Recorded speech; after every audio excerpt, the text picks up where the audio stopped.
Magandang araw sa iyo.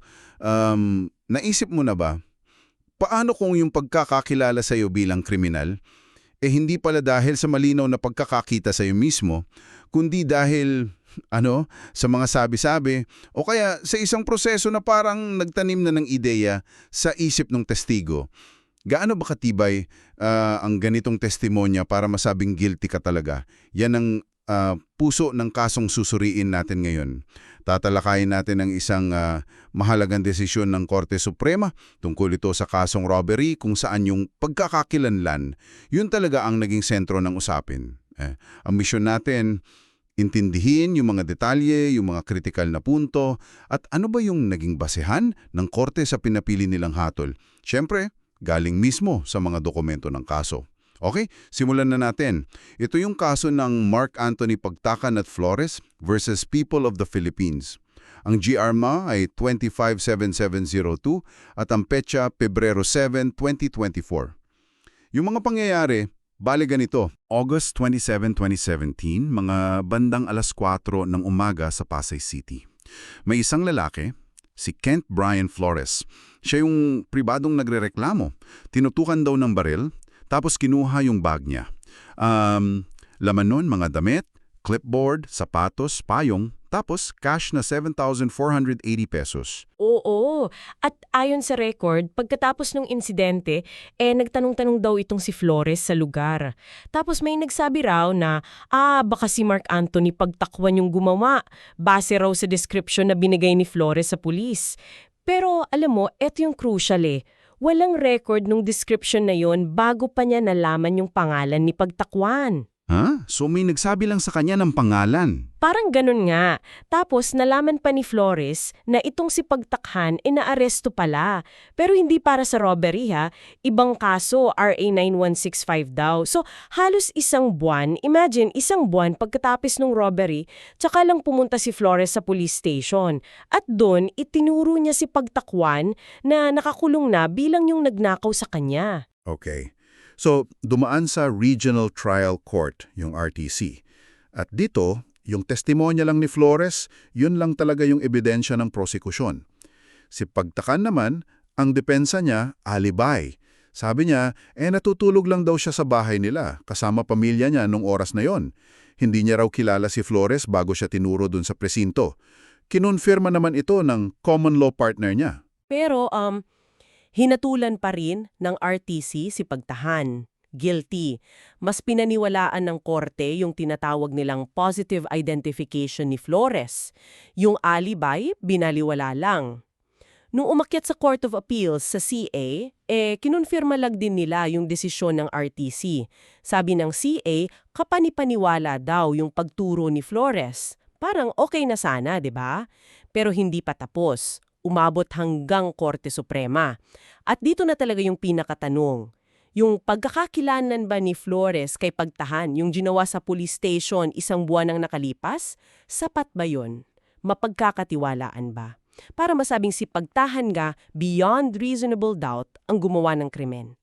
Dito na, nagiging very interesting. At dito nga nagkatalo. Kasi binaliktad ng Korte Suprema yung desisyon ng RTC at CA.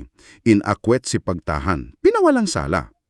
Ang galing dito kasi binigyang diin talaga ng korte yung kahinaan ng out-of-court identification na ginawa ni Flores. Yung pagturo niya sa labas ng korte, specifically dun sa police station, ginamit nila yung tinatawag na totality of circumstances test. Totality of circumstances test. Ano yun? Yeah. Bale sinusuri nila lahat ng aspeto ng pagkakakilanilan. Hindi lang yung basta tinuro. Tiningnan ng Korte Suprema yung mga ito. Una, yun nga, walang malinaw na record nung unang description na binigay ni Flores bago pa niya malaman yung pangalan ni Pagtahan, galing sa ibang tao. Malaking bagay yon Oo nga kasi parang saan galing yung pangalan kung walang description? Exactly. Pangalawa, yung proseso mismo sa police station. Yung tinatawag na show up kung saan si Pagtahan lang yung tinakita kay Flores, itinuring itong suggestive. Alam na ni Flores yung pangalan, alam niyang naaresto na yung tao. So, posibleng na-impluensyahan na yung isip niya na, ito na siguro yun, parang ganon. Okay. Gets? May iba pa ba? Meron pa. Pangatlo, nagkaroon ng pagdududa kung gaano ba talaga kalinaw nakita ni Flores yung mukha nung salarin. Kasi madaling araw yun, di ba? 4:00 ng umaga. Gaano siya ka-focused nun? Pang-apat, yung halos isang buwang pagitan mula nung krimen hanggang sa pagturo. Mahabang panahon yun na pwedeng makaapekto sa memory. Alam mo naman, memory fades. Totoo yan. Grabe, 1 buwan. At panglima, eto pa, mismong si Flores umamin daw sa cross-examination na wala siyang personal na kaalaman kung sino ba talaga yung salarin bago siya pumunta sa presinto, which is salungat doon sa nauna niyang sinabi. Medyo nag-iba yung kwento. Teka, ang dami palang red flags dun sa identification process. So, ibig sabihin, kahit gaano pa kakumpiyansa yung biktima, kung yung proseso mismo ng pagturo ay may duda o suggestive, pwedeng hindi tanggapin ng korte. Hindi sapat yung kumpiyansa lang ng testigo. Kailangan yung mismong proseso, yung pundasyon ng pagkakakilalan, ay matibay at hindi na kontaminado ng mga suggestive elements. So ano na ang final verdict, kumbaga? Ayon sa Korte Suprema, dahil nga sa mga butas na ito, sa mga pagdudwida sa proseso ng identification, hindi naabot ng prosecution yung standard na proof beyond reasonable doubt, yung pinakamataas na pruweba na si pagtakang nga ang gumawa. Linawin lang natin ha, hindi ibig sabihin na walang robbery na nangyari. Oo, hindi yun yung sinasabi. Ang sinasabi lang, base sa ebidensyang iniharap, partikular sa identification, hindi sapat para masabing si pagtakang nga beyond reasonable doubt ang may sala. Tama. At may ilang mahalagang legal na prinsipyo o doktrina na lumabas dito. Una, yung nabanggit ko kanina, totality of circumstances test.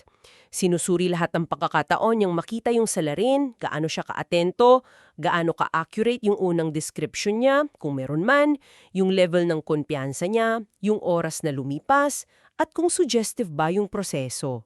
Okay, so parang checklist yan ng korte? Parang ganon. Pangalawa, yung kahalagahan ng naunang description. Importante yon bilang baseline bago pa maimpluwensyahan ng ibang impormasyon. Kung wala yon, malaking red flag na agad. Pangatlo, yung suggestiveness sa identification. Dapat daw iwasan yung mga proseso tulad ng show-up. Mas okay pa yung police lineup, di ba? Para hindi tila tinuturo na kung sino ang suspect. Makes sense. Ano yung pang-apat? At pang-apat, at pinaka-fundamental siguro, proof beyond reasonable doubt sa pagkakakilanlan. Hindi lang yung krimen ang dapat patunayan. Dapat pati yung identity nung gumawa. Walang kaduda-buda. Kung may duda sa identity, mangingibabaw yung presumption of innocence. Karapatan niya ng akusado. Wow, napaka-importanting paalala nito sa ating lahat. Nagaano man kalakas yung sigaw natin para sa hustisya laban sa krimen, kailangan pa rin ng tamang proseso at sapat, matibay na ebidensya, lalo na sa pagtukoy kung sino ba talaga ang dapat managot. Kaya para sa iyo na nakikinig, isang tanong na iiwan namin. Ano kaya ang mas matimbang para sa iyo? Yung taas ba ng kumpiyansa ng isang testigo sa pagturo niya? O yung mga posibleng duda at problema sa mismong proseso kung paano nabuo yung kumpiyansang yun? Magandang tanong yan. Mahalagang inyong saloobin. Pakishare naman sa comment section sa baba. At kung may natutunan ka dito sa ating pagtalakay, isang like naman dyan at pa-favorite na rin. Oo nga. At para laging updated ka sa mga susunod pa nating pagsusuri ng mga importanteng kaso at kaalaman, click mo na yung subscribe button hanggang sa muli naming pagtalakay.